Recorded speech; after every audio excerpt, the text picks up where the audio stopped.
Привет-привет! И в этом видео будем рисовать брови и стрелки.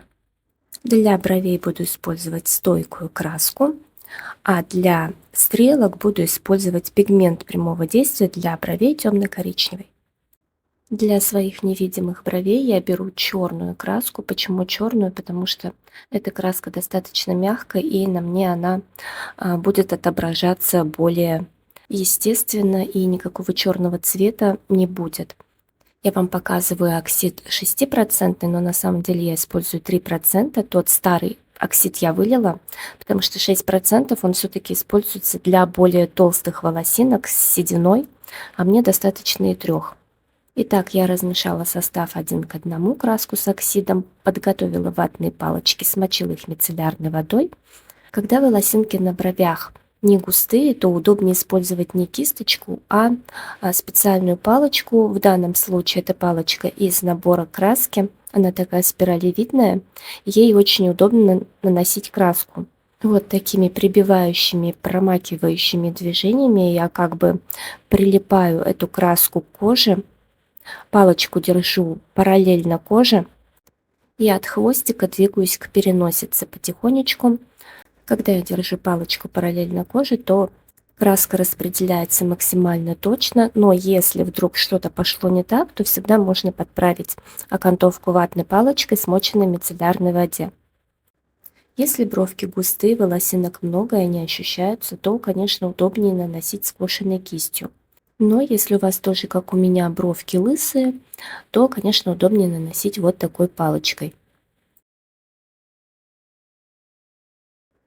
Итак, краску я нанесла. Дальше я корректирую окантовку ватной палочкой с мицеллярной водой и жду 7 минут. За это время я буду рисовать себе стрелки вот таким пигментом прямого действия. Немного нанесла масла для губ, потому что потом я планирую сделать макияж, где буду использовать матовую помаду. Она всегда сушит губы. Не знаю, как у вас, но у меня всегда. Для стрелок буду использовать лейкопластырь, шаблон. Клею их вот таким образом, потому что этот пигмент схватывается очень-очень быстро, прям за доли секунды. Поэтому ошибки здесь лучше не совершать, и в этом шаблон мне поможет. Этот пигмент уже готов к применению, его не нужно ни с чем смешивать, я прям набираю совсем чуть-чуть, беру тонкую плоскую кисть и вот таким образом потихонечку начинаю прорисовывать себе стрелку, начиная с внешнего уголка глаза, двигаюсь к середине, примерно до середины зрачка. Но это будет зависеть от формы глаз, они у меня круглые, и я поэтому хочу их сейчас немножечко вытянуть. И благодаря шаблону нарисовались они очень быстро, и поэтому я сейчас одновременно буду все смывать, и брови, и стрелки, и посмотрим, что у меня получилось. Как видите, брови получились не черными, хотя краска у меня была самая черная. И вот такие супер стрелки у меня получились. Теперь мне будет их легко адаптировать в свой макияж.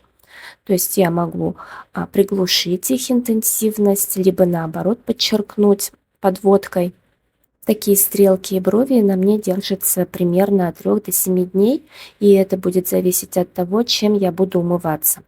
Тут я вам показываю, что стрелки получились стойкие. Намакиваю водичкой и показываю, что они не смываются. Часто так делаю, это служит мне шаблоном для моего утреннего макияжа. Я трачу времени, наверное, раза в 2 меньше, чем обычно. Ну, если вы на меня подписаны, то видео про локоны на носки вы уже видели. Если нет, то можете посмотреть у меня на канале. До новых встреч, пока-пока.